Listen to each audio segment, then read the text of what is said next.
그래서 계급화가 이게 레벨링하는 것 자체가 이제 저도 애매하다고 생각하는데 레벨링이 과연 끝날까요? 근데 그게 끝이 날까요?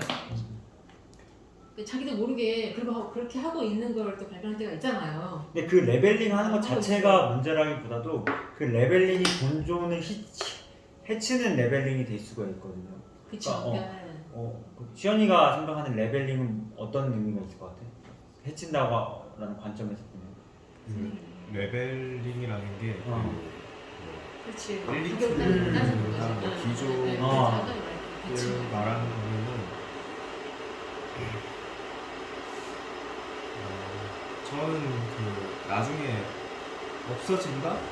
라고 할 수 없을 것 같아요. 그러니까 계속 되는데 그 속에서 또 뭐 어떻게 할 것인가. 이게 만약에 저희가 나중에 투자해서 돈을 벌면은 저희를 위해서만 쓸 건 아니잖아요. 또 이제 나누는 것까지 생각을 하고 투자를 하는 거니까 그런 걸 어떻게 할 수 있을까를 생각을 해야 되거든요. 이게 레벨링이라고 하면은 계속 될 것 같아요. 이게 뭐 어쩔 수 없고 그냥 그건 자연스럽게 그냥 냅두고 저희가 할 수 있는 건 저희가 하고 그런 식으로 해야 될 것 같아요. 그러니까 어쩔 수 없다. 레벨링 네, 자체는.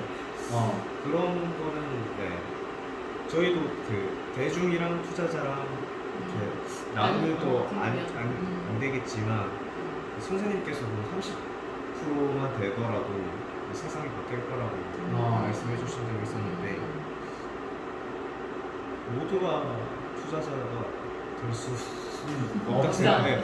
마음을 먹으면 될 수 있는데 이게 정해진 게 아니고 자기 의지의 문제잖아요.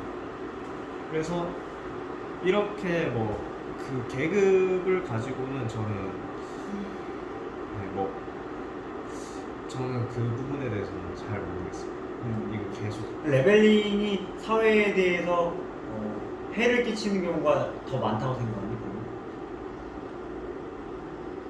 해를 끼치는 경우가 반반인 것 그러니까 같아요. 아닌 경우도 있다라는 거네. 네. 레벨링 자체가 아닌 경우도 있다라는 거네. 네, 그렇죠. 어떤 부분에서 아닌 게 있는 거지? 그런 게 나눠짐으로써 뭐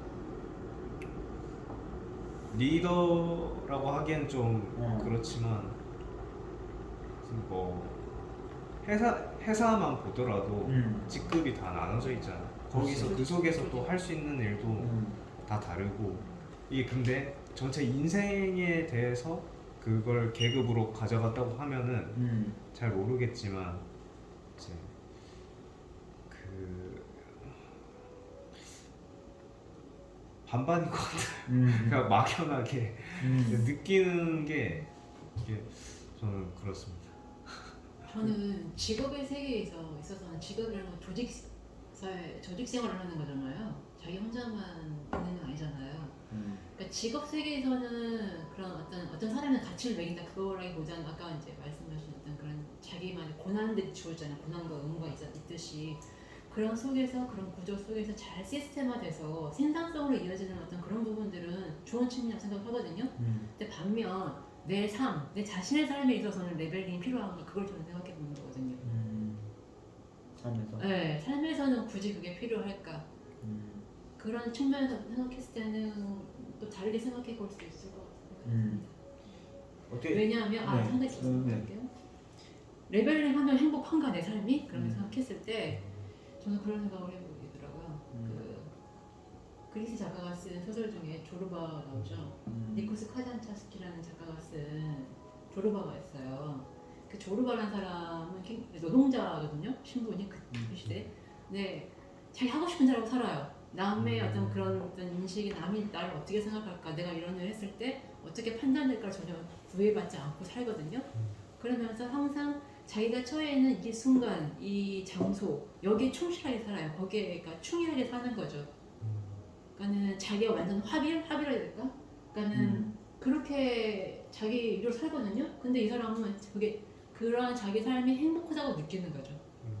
굳이 남이 어떻을까 생각하지 않는 거예요. 그러니까 남의 인식, 판단 이런 게 자기 삶에 있어서 그게 큰 기준대가 되지 않는다는 거죠. 중요한 건 자기 생각이 중요한 거죠. 내 인생은 이게 행복한가? 그러니까 레벨링을 네. 하지 않고 스스로만 그렇죠. 살아가는 네. 것이 남한테 피해를 주지 않고 않으면서 그렇죠. 그런 그래서 것도 이런 측면을 한번 나눠볼 수 있을 것 같아요. 직업의 세계. 계급 정정 선생님께서는 그래도 회사 있으면서 그 계급해야 되는 게 많이 있잖아요. 느꼈었어요. 네. 그럴 때 어떤 장점 혹시 단점 혹은 그리고 삶에서의 그 아까 말한 그 레벨링 그거에 대해서 혹시 어떻게 생각하세요? 뭐 일단 계급 레벨 요거는 일단 두 사람 사람이 일단 어떤 2명 이상 못하는 것이 나는 있어야 되고 보는데 나는 그게 이게 좋은 레벨링이 있고 나쁜 레벨인데 동물도 이게 네, 그쵸. 레벨링이 있잖아요. 네. 사자의 맞아요. 왕자가 네.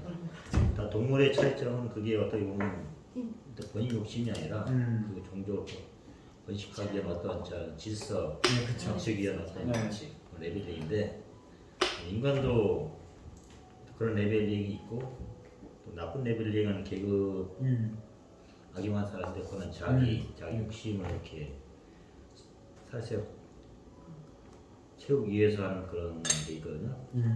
또 그러면 그게 아까 얘기한 나쁜 그냥 무시하거나 자기는 못한 사람이 무시하는 사람인데 그런 차이 같아. 그러니까 그런 어떤 사회는 계급이 당연히 있어야 되는데 그걸 어떤 생각으로 일단 이게 하느냐 그 차이가 회사도 마찬가지고 사회도 마찬가지고 맞습니다. 다 생각의 인간, 차이에 따라서 그 레벨링이 아까 정말 좋은 말씀 해주신 게 동물도 레벨링 그 계급화가 돼 있고 그거에 대해서 사실 그게 어쩌면 본능인데 그게 사실 생존을 위한 거거든요. 그러니까 생존을 위한 레벨링이면 인간이 만드는 그 어떤 계급과 이런 레벨 자체가 과연 생존을 위한 거냐 아니면 특정 계급의 어떤 욕심을 위한 거냐라는 거는 이제 우리가 구분할 수 있어야 되고 그런 부분에 대해서 항상 늘 우리는 토론해야 되고 그거에 대해서 공부해야 된다 이런 말씀 해주신 것 같아서 그게 되게 와닿는 것 같아요. 성환이 형은 어떻게 생각하세요? 레벨링. 태어날 때부터 우리 다 레벨링화 돼 있지 않나요? 그렇죠. 네. 가르쳐 주지 않아도. 딱 알죠. 5살만 되면 안 된잖아. 흑인 애기들은 5살만 돼도 그 레벨링을 내가 하지 않으려고 해도 레벨링화 되어 있는 채로 이제 처음부터 태어날 때부터 그러진 않았겠죠. 근데 이제 태어나자마자 부모의 손에서 그리고 이제 사회생활을 하면서 점점 어떻게 보면 보이지 않는 그런 계급들이 우리 사회에 만연해 있잖아요. 그걸 이제 즐긴다라고 해야 되나? 나도 그 레벨에서 뒤처지지 않기 위해서 발버둥을 치고 그렇게 이제 살아왔던 거죠. 근데 이제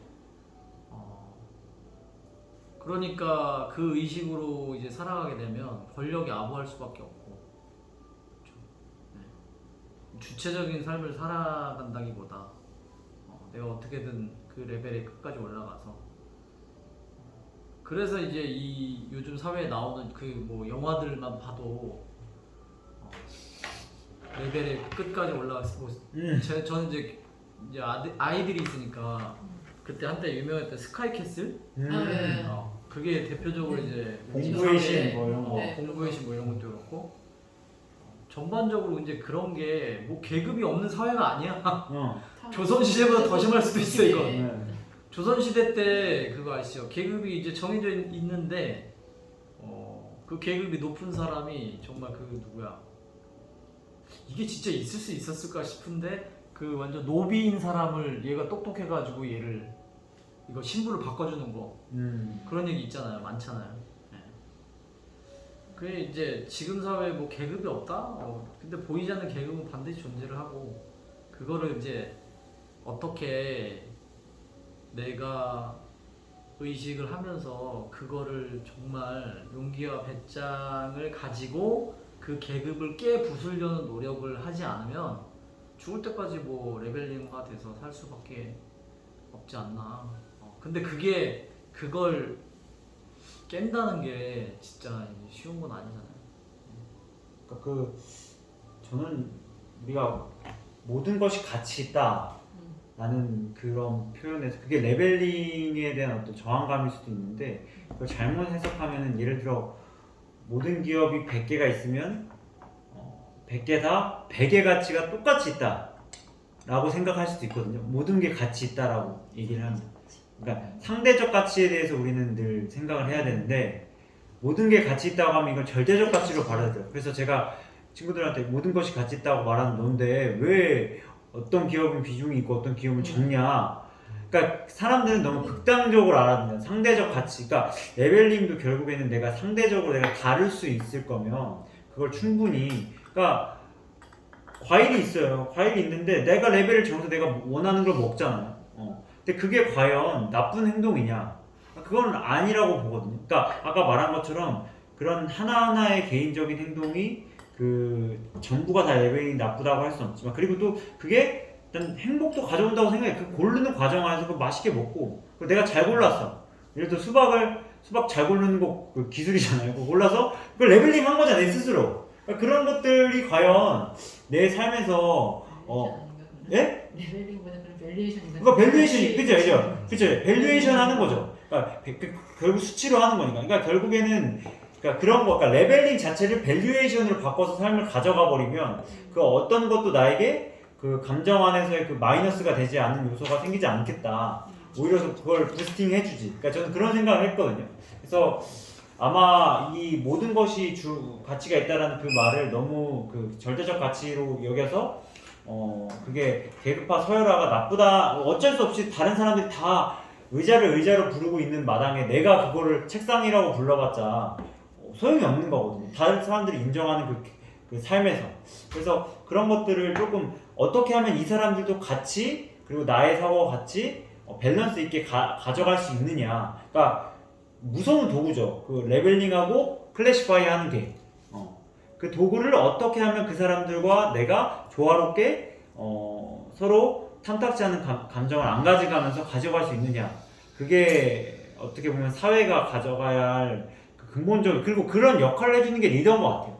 그러니까 그 리더가 어떤 그 기준을 제시를 하고 그 기준에 따라서 분류가 된다 하더라도 그게 보편성을 갖고 상식성을 가지면 그 자체에 대해서 그렇게 반감을 가지지 않을 수 있고 오히려 그 그러니까 저항이라는 게 이제 막 그 잘못된 그 감각을 갖는 걸 좀 덜하지 않나 라는 생각이 들어요. 그래서 하여튼 그 결국 인간이 인간으로서 다른 동물과 계급화 시키지만 그 안에서 계급화가 됐다면 그 안에서 내가 어떻게 인간다움으로서 증명하느냐가 왜냐면 왕이 됐어요. 그리고 세종대왕처럼 정치를 잘 하고 꾸준히 신하들하고 이야기를 하고 한글을 만들었으면 그게 올바른 계급화에서 나오지 않았나. 그러니까 민주주의가 되게 애매할 수도 있는데 어떻게 보면 민주주의에서 한글 같은 게 나오기 어려울 수도 있어요.